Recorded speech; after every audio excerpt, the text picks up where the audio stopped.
here's a quick recap of what we did today in class about inverse functions, and you will notice that I am about to lose my voice, so I apologize for the quality of my voice in this video. In an inverse function, we are looking to see if a function undoes itself. In other words, or we find the function that undoes another function. So if I have f of x equals x plus 3, and for example I could put 2 in the function and I would get 5 out, I'm looking for the function that allows me to put 5 in the function and get back to 2. So if you thought about it a minute, you'd probably guess, oh, f of x equals x minus 3 is probably the inverse, and you would be correct. 3 and negative 3 are inverses of each other. They're additive inverses. So we put 5 in, we get 5 minus 3, and we get back to 2. If I have g of x equals 2x, we can put 3 into the function and we get 6. So what function would allow us to put 6 in and get back to 3 and would work for every value of x? Well, you would probably guess the multiplicative inverse. Instead of multiplying, we divide by 2, or multiply by 1/2. And so we have g inverse of x, and let me point out function notation at this point. There's g of x. The inverse notation means I use this little negative one to denote the inverse of this particular function. I put 6 in, I get 3. Now, I have h of x equals 2x plus 3, and I put 2 into the function, and I get 2 times 2 plus 3 is 7. And I'm looking for the function that allows me to put 7 in the function and gets back to 2. So if you'd like to, you might want to pause the video for just a moment and write down what you think the inverse function is. Many of you probably put x over 2 minus 3 as your inverse function. But if you put 7 into that, it doesn't get you back to 2. It's not correct. Why is it not correct? Well, we need to think about the order in which the operations are done as well. If you look at the original function, the first thing I did was multiply by 2, multiply x by 2, and then add 3.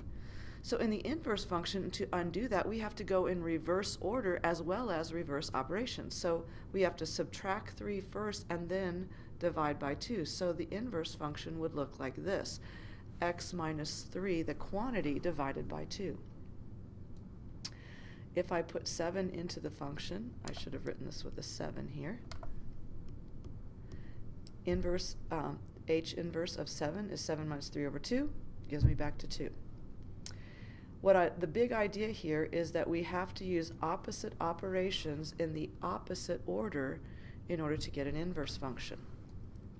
So let's take a look at this function right here. Here's the function, c of x equals 2 times the square root of x plus 3. If I put in 1, I'm picking deliberately nice numbers that will give me a perfect square. If I put in 1, I get 4. If I put in 6, I get 6. So what would allow me to go the other direction? How would I undo this? So think about this for a minute. Once again, see if you can figure out how you would write the opposite operations in the opposite order to get back to the inverse function. Okay, don't know if you've had a chance to think about it, but let's think about these operations. First of all, I added 3 to x. Then I took the square root of that quantity, then multiplied by 2. So in the inverse function, the very first thing I would have to do to x is divide by 2, then square it, then subtract 3. So it looks like this.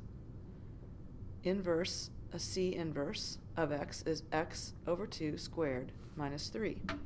If I plug in 4 into the function, I get 1. If I plug in 6, I get 6. So I've checked. Once again, we're talking about the opposite operations in the opposite order. Now let's look at some other characteristics of inverse functions. On this graph, I have graphed the square 2 times the square root of x plus 3, and I did that by plotting some points. I put in negative 3, which would be the smallest value for x I could put in, and put in some other values that would make this be a perfect square, negative 2, 1, and 6, and I found the y values, and that gave me this graph right here. In order to do the inverse, I could plug in points.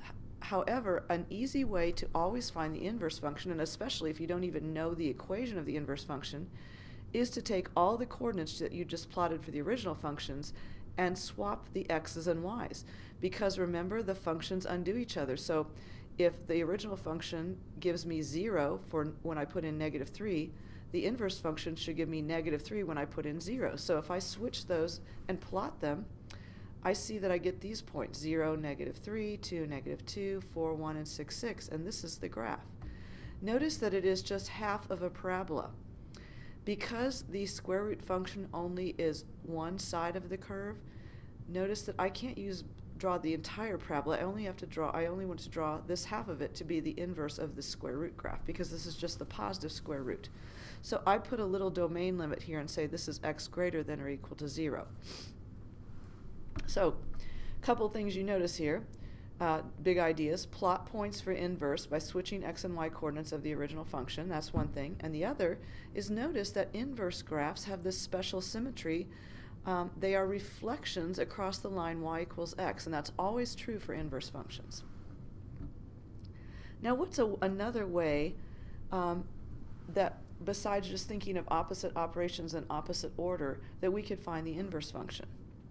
Well, since we are just swapping x and y all the time when we're doing inverse functions, I can take the original equation and replace the c of x with y, because that is another name for the y coordinate, and switch the x and y in the equation. So the inverse equation would actually have this relationship.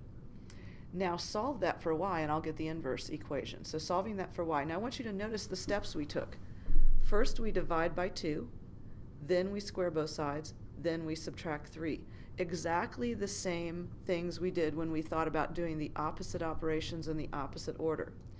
Finally, at the end, rather than using y, I'll substitute my inverse function notation, c to the -1 of x, or c inverse of x, is equal to x plus 2 squared minus 3.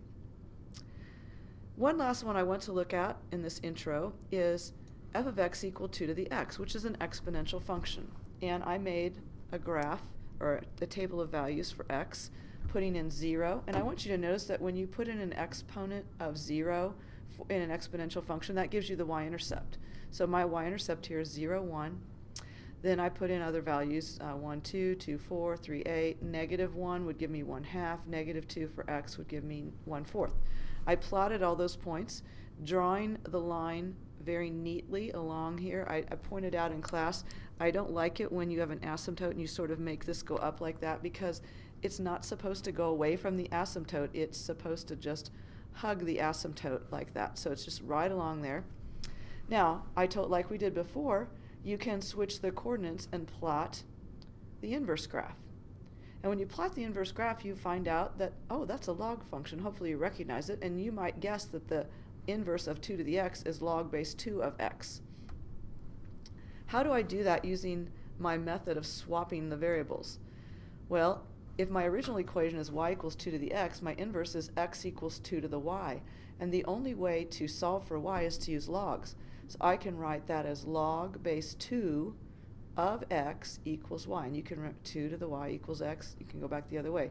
So my inverse function is, I think I used f of x here, is f inverse of x is equal to log base 2 of x. We'll go into more on inverse functions in the next video.